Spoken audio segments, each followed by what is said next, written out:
이 시간 사도신경으로 우리의 신앙을 고백하심으로 11월 21일 주일 새벽 예배를 하나님께 드리도록 하겠습니다. 전능하사 천지를 만드신 하나님 아버지를 내가 믿사오며 그 외아들 우리 주 예수 그리스도를 믿사오니 이는 성령으로 잉태하사 동정녀 마리아에게 나시고 본디오 빌라도에게 고난을 받으사 십자가에 못 박혀 죽으시고 장사한 지 사흘 만에 죽은 자 가운데서 다시 살아나시며 하늘에 오르사 전능하신 하나님 우편에 앉아 계시다가 저리로서 산 자와 죽은 자를 심판하러 오시리라. 성령을 믿사오며 거룩한 공회와 성도가 서로 교통하는 것과 죄를 사하여 주시는 것과 몸이 다시 사는 것과 영원히 사는 것을 믿사옵나이다. 아멘. 이 시간 찬송가 85장 9주를 생각만 해도 함께 찬송하도록 하겠습니다. 찬송가 85장입니다.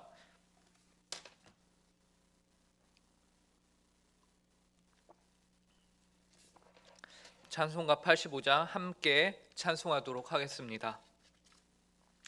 그 주를 생각만 해도 이렇게 좋거든. 주 얼굴 배울 때야 얼마나 좋으랴.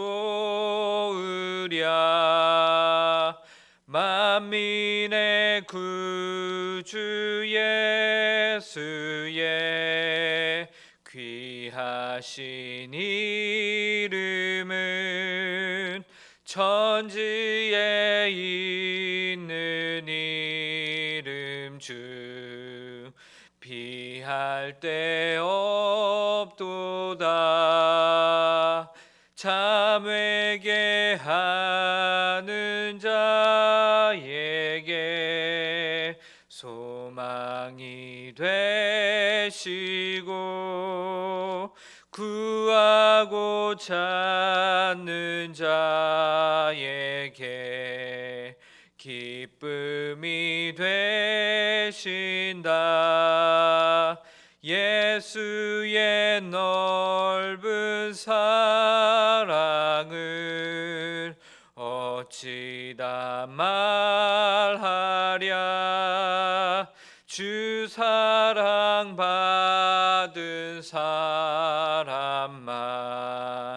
그 사랑 알도다. 사랑의 구주 예수여 내 기쁨 되시고 이제로부터 영원히 영광이 되소서. 아멘. 함께 기도하도록 하겠습니다. 사랑과 은혜가 풍성하신 하나님 참으로 감사합니다. 오늘도 저에게 새날을 허락하여 주셨고 또 새 호흡을 허락하여 주셔서 이렇게 하루의 첫 시간을 주님 앞에 나와 기도함으로 시작할 수 있게 하여 주시니 주님의 한량없는 은혜 감사합니다. 하나님 아버지께서 허락하신 이 오늘 하루 저에게 주어진 삶을 하나님 아버지 보시기에 합당하게 살기 위하여 이 시간 저희가 또한 하나님의 말씀을 듣습니다. 하나님 아버지 말씀을 통하여서 저희가 어떻게 살아야 할지 그리고 하나님은 어떤 분이신지를 밝히 깨달을 수 있는 지혜를 저희 가운데 허락하여 주시옵소서. 하나님 아버지 성령의 충만함은 곧 말씀의 충만이라고 하셨습니다. 하나님 아버지 성령 충만한 이 시간이 되어서 저희가 온전히 하나님의 지혜를 따라갈 수 있으며 하나님의 그 귀한 음성을 듣는 복되고 귀한 시간이 되게 하여 주시옵소서. 감사하며 이 모든 말씀 예수님의 이름으로 기도합니다. 이 시간 저희가 함께 보실 말씀은 시편 118편 22절부터 24절 세 절 말씀입니다. 구약성경 시편 118편 22절부터 24절까지의 말씀입니다. 제가 가진 성경으로는 구약 890쪽에 있습니다. 이 시간 세 절 말씀이기 때문에 저희가 한 목소리로 함께 하나님의 말씀을 읽도록 하겠습니다. 함께 읽겠습니다. 시작. 건축자가 버린 돌이 집 모퉁이의 머릿돌이 되었나니 이는 여호와께서 행하신 것이요 우리 눈에 기이한 바로다. 이날은 여호와께서 정하신 것이라 이날에 우리가 즐거워하고 기뻐하리로다. 아멘. 우리는 세상을 살아가면서 종종 이해가 되지 않는 일들을 경험합니다. 이해가 되지 않는다는 것은 우리의 일반적인 상식과 예상을 뛰어넘어서 어떤 일이 벌어졌다라는 것을 의미하죠. 가령 우리가 많이 사용하는 속담으로 콩 심은 데 콩 나고 팥 심은 데 팥 난다라는 말이 있는데요. 이는 원인과 결과가 딱 맞아 떨어져서 우리의 이해를, 우리의 상식을 벗어나지 않는 아주 적당한 일이 벌어졌다라는 것입니다. 그런데 종종 우리가 살면서 이해가 되지 않는 일들도 있는데요. 콩을 심었는데 팥이 난다거나 아니면 팥을 심었는데 콩이 나는 것이죠. 너무나도 당연하게 될 것이라고 예상했던 일들이 그 예상을 완전히 벗어나서 결과로 나타나는 것이거나, 혹은 반대로 전혀 기대하지 않고 예상하지 않았는데 그 일이 벌어지는 것이죠. 그런 경우 우리는 요즘 사람들 말로 와 초대박 사건이 벌어졌다라거나, 혹은 부정적인 경우 사고가 났다라고 말을 합니다. 우리의 상식과 예상을 벗어나서 일이 생긴 것이죠. 그런데 오늘 우리가 읽은 본문에서 그러한 사건이 벌어졌다라고 시편 기자가 말을 하고 있어요. 그 사건이 무엇이냐? 바로 건축자가 버린 돌이 집 모퉁이의 머릿돌이 되었다라는 것이에요. 여러분, 건축자가 버린 돌이 무엇입니까? 정말 쓸모없는 돌이죠. 건축자면 돌에 대해서만큼은, 자신이 건물을 짓는 것에 대한 자재에 대해서만큼은 이것을 어디에 어떻게 적절하게 사용할 수 있겠다라는 전문가입니다. 그런 전문가의 눈에 전혀 쓸데없어서 버려진 돌, 그러니까 아무짝에도 쓸데없고 사용할 곳이 없는 그런 버려진 돌인 것이죠. 그런데 어떤 일이 벌어졌다고 합니까? 그 돌이 집 모퉁이의 머릿돌이 되었다라고 말씀하고 있는 것이죠. 이 집 모퉁이의 머릿돌은 또 무엇입니까? 유대인들에게 있어서 이 집 모퉁이의 돌은 중요한 의미를 갖는데요. 성전 건축에 있어서 머릿돌은 한 개의 초석을 삼아서 거룩하게 구별된 돌을 그 자리에 넣었다고 합니다. 그래서 그 돌이 건물 전체를 거룩하게 하는 의의를 가졌다고 해요. 또한 그 돌로 인해서 두 벽이 연결되는 그 꼭지점이기 때문에 그 두 벽을 연결하는 역할을 하기 때문에 건축적으로도 굉장히 중요한 돌을 사용했다고 합니다. 그런데 이해가 가지 않는 부분은, 분명 건축자들이 버린 쓸모없는 돌이었는데 그 돌이 집 모퉁이의 머릿돌이 되었다라는 것이죠. 우리는 이러한 예를 시편 118편을 우리가 보고 있는데, 이 시편을 지은 구약의 인물 다윗을 통해서 보게 됩니다. 하나님께서 사무엘을 통해서 다윗을 왕으로 기름 부을 때에 사무엘이 이새의 집으로 가서 이새에게 너의 아들들을 모두 데려오라 라고 하죠. 그런데 이새는요, 모든 자식들을 다 소환했는데 유독 한 명만 부르지 않았습니다. 그게 누구였죠? 바로 다윗이었습니다. 그 아버지 이새에게 다윗은 버려진 돌과 같은 잊혀진 존재였던 것이에요. 그리고 나중에 골리앗과 싸우는 현장에 이새가 다윗을 그의 형들이 잘 있나 한번 살펴보고 와라 라면서 심부름을 보내죠. 그런데 다윗의 형들은 전쟁터에서 하나님을 모욕하는 골리앗을 향해서 의로운 분노를 표출하고 있는 다윗에게 뭐라고 하죠? 이 철없는 녀석아 라면서 너가 여기가 어디라고 오냐 라고 말합니다. 이처럼 다윗은 그의 가족들에게는 건축자들이 버린 돌과 같이 쓸모없는 인물로 여겨졌던 인물이 바로 다윗이었어요. 그런데 그 다윗이 사무엘에게 기름을 받고 나중에 이스라엘의 왕으로 등극하게 됩니다. 그리고 하나님으로부터 너의 왕위가 영원하게 될 것이다 라고 사무엘하 7장에서 하나님으로부터 언약을 받게 되는 것을 우리가 잘 알고 있습니다. 그리고 우리가 잘 아는 대로 그 언약의 궁극적인 성취의 대상은 누구시죠? 바로 예수님이셨어요.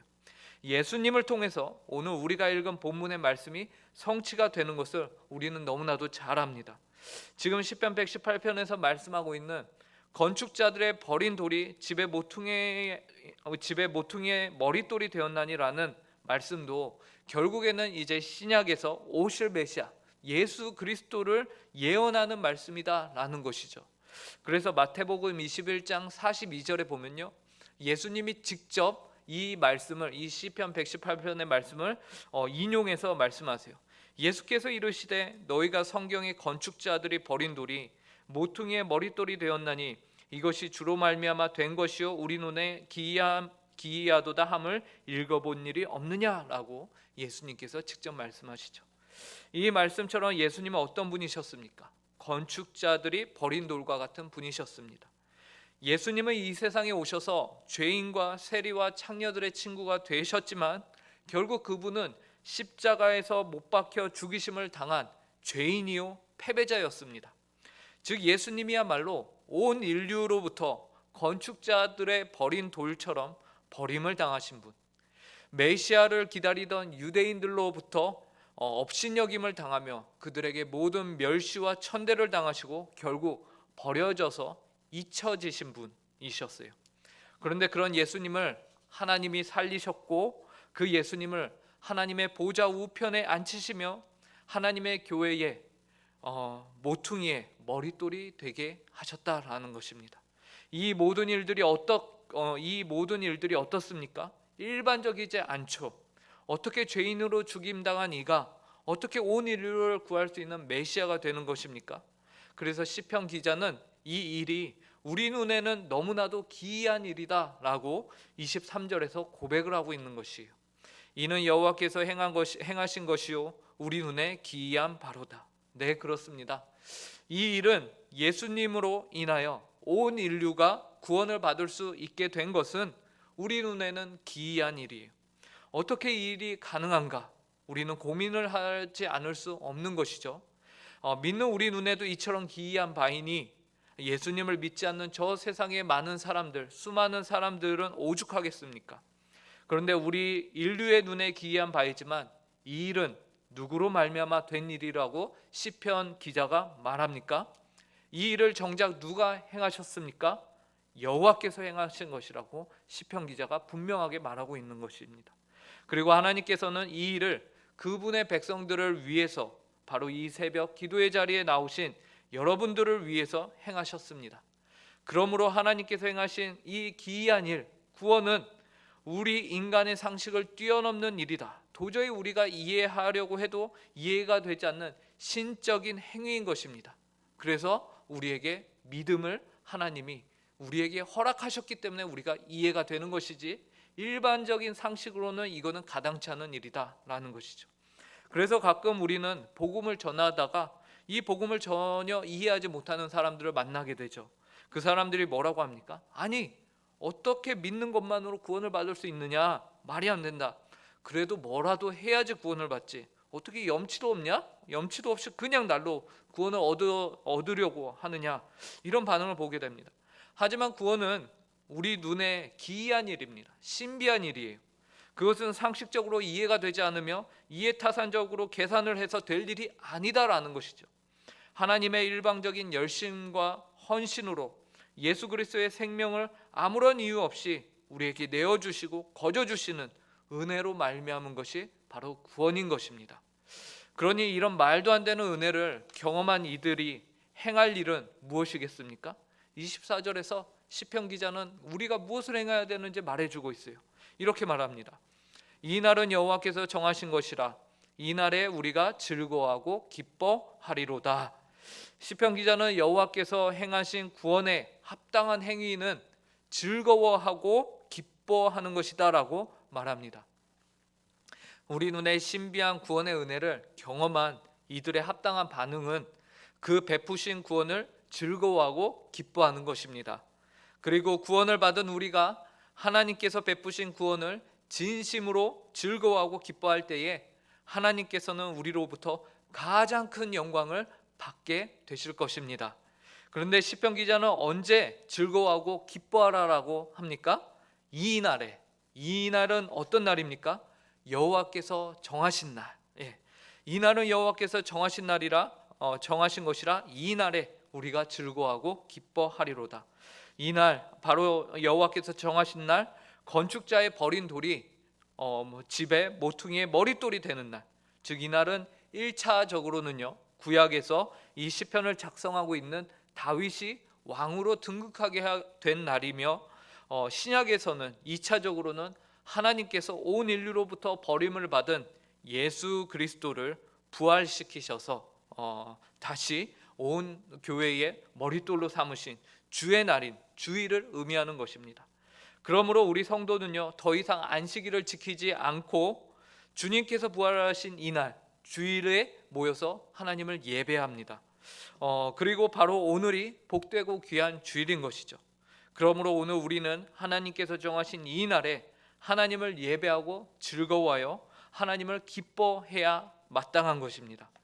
사랑하는 성도 여러분, 오늘 귀하고 복된 주일에 우리가 하나님을 예배하면서 기억해야 하는 것이 무엇이겠습니까?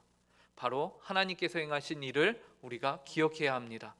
우리 눈에는 기이한 일로 보여지는 일을 우리가 기억해야 합니다. 세상 사람들이 볼 때는 이해가 되지 않는 그 이 사건을 우리는 기억해야 합니다.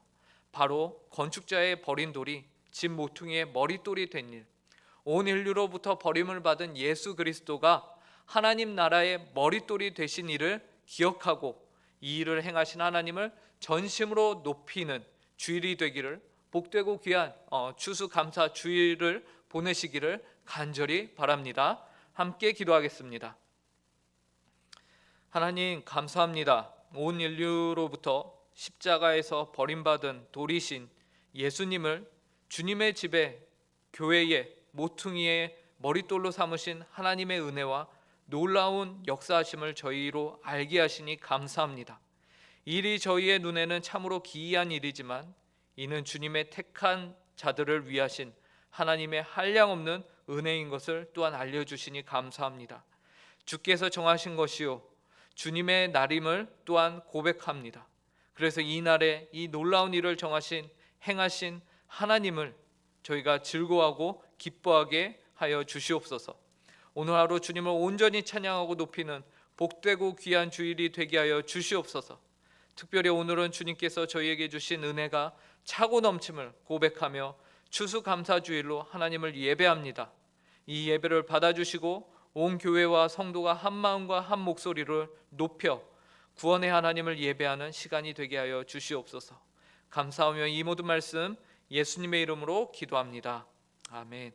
하늘에 계신 우리 아버지여, 이름이 거룩히 여김을 받으시오며 나라의 임하옵시며 뜻이 하늘에서 이루어진 것 같이 땅에서도 이루어지이다.